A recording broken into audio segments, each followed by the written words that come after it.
Hallelujah. सभी को हमारे प्रभु यीशु मसीह के नाम में जय मसीह की।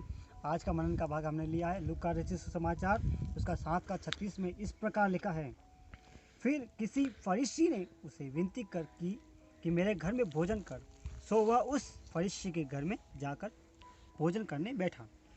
तो और देखो, उस नगर की एक पापनी स्त्री यह जानकर कि वह फरीसी के घर में भोजन करने बैठा है, संगमरमर के पात्र में इत्र लाई और उसके पाँव के पास पीछे खड़ी होकर रोती हुई उसके पाँव को आंसुओं से भिगोने और अपने सिर के बालों से पोंछने लगी और उसके पाँव बार बार चूमकर उस पर इत्र मला।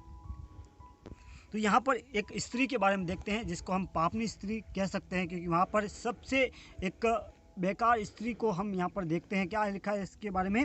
एक पापनी स्त्री आकर उसको पता चला कि यीशु मसीह एक फरीसी के घर में है करके, वहाँ पर जाकर उसने क्या किया, वो संगमरमर के पात्र में इत्र लाकर वो पीछे खड़ी होकर उसने क्या किया, उसके पाँव के पीछे खड़ी होकर रोती हुई उसके पाँव को आंसुओं से भिगोने और अपने सिर के बालों से पोंछने लगी और उसके पाँव बार बार चूम कर उस पर इत्र मला।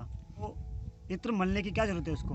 तो उसको पता चला, मरियम को पता चला कि अगर मैं इसके सामने अगर अपने पाप को कबूल करूंगी, वो मेरे पापों को क्षमा करने के लिए विश्वास योग्य और धर्मी परमेश्वर है। हालेलुया। जो फरीसी जिसके घर में यीशु मसीह बैठा है उसको पता नहीं है कि वो कौन है।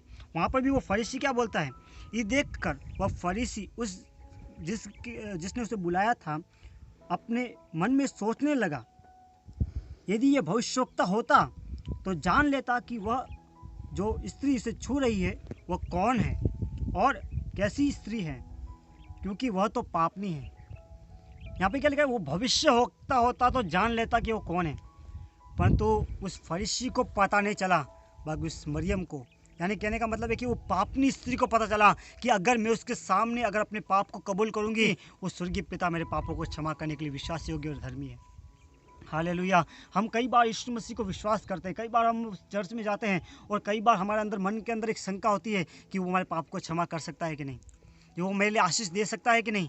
हमारे जीवन में अगर आशीष पाना है तो पहली बात हमें तैयारी के साथ आने की बहुत ज़रूरत है, एक पवित्रता के साथ में, एक हृदय को तैयार करके उस स्वर्गीय पिता के पास जाना है कि मैं अगर चर्च में जा रही हूँ कुछ ना कुछ आशीष पा के ही जाऊँगी।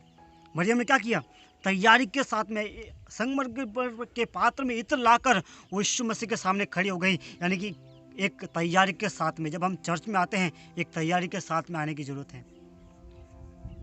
वहाँ पर तैयारी क्या होनी चाहिए? हमारी तैयारी ये होनी चाहिए कि प्रभु मैं तेरी आशीषों को प्राप्त कर पाऊँ, मैं कैसे भी करके तेरा अभिषेक को मैं प्राप्त कर पाऊँ, यानी कि एक अनन्य भाषा का वरदान प्राप्त कर सकूँ। अगर अनन्य भाषा का वरदान है तो मैं अभिषेक प्राप्त कर सकूँ, यानी कि भविष्यवाणी कर सकूँ, उसका भी एक वरदान आपको प्राप्त करने की जरूरत है। हालेलुया। अगर हम परमेश्वर के पास जाते हैं एक तैयारी के साथ में जाने की जरूरत है।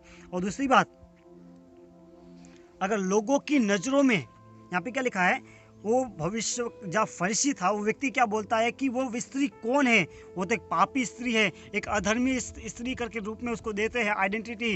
बाकी यीशु मसीह क्या आइडेंटिटी देता है?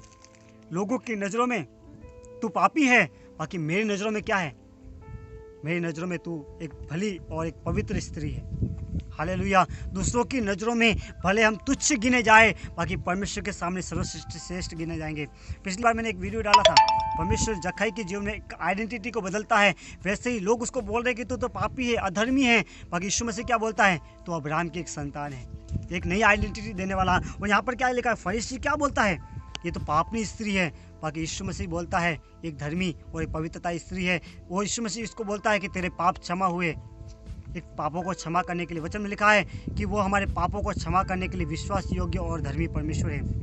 और तीसरी बात मैं आपके बीच में रखना चाहता हूँ कि जब हम परमेश्वर के पास जाएं तो क्या है, हमें परमेश्वर को अपने हाथों में सौंप देना है। अगर हम चर्च में जाते हैं, प्रभु को, यीशु मसीह को पूरी रीति से हमें परमेश्वर को उनके हाथों में सौंप देना है कि प्रभु अब मैं कुछ नहीं कर सकता, अब आप मेरे जीवन में इस्तेमाल कीजिए। प्रभु मैं अपनी होशियारी के साथ चला गया, मैंने बहुत सारा अपना काम किया, बहुत सारी पढ़ाई की, परंतु मैं से कुछ भी नहीं हो पाया। प्रभु अब मैं आपको अपना जीवन दे देता हूँ, अब आप मुझे चलाइए। मरियम ने यही किया, जाकर अपना जीवन परमेश्वर के हाथ में सौंप दिया। पर उसने क्या किया, उसको जीवन को बहुमूल्य परमेश्वर ने बनाया। तो वहाँ पर इस प्रकार लिखा है कि तेरा विश्वास को वो परखने वाला, तेरे विश्वास को जानने वाला, हृदय की गहराइयों को जानने वाला परमेश्वर है। मरियम को वो अड़ोस पड़ोस में जो बैठे हैं ना, उनके दिल की बात नहीं जान पा रहे, मरियम के अंदर दिल की बात क्या है वो जान नहीं पा रहे हैं। बाकी यीशु मसीह ने उसके दिल की पुकार को जाना। यीशु मसीह ने क्या किया, उसके पापों को क्षमा कर दिया। क्यों किया, उसने पूरा जीवन उसका हाथ में सौंप दिया। हालेलुया। तो इस छोटे संदेश के द्वारा परमेश्वर आप सबको आशीषित करें। सभी को जय मसीह की।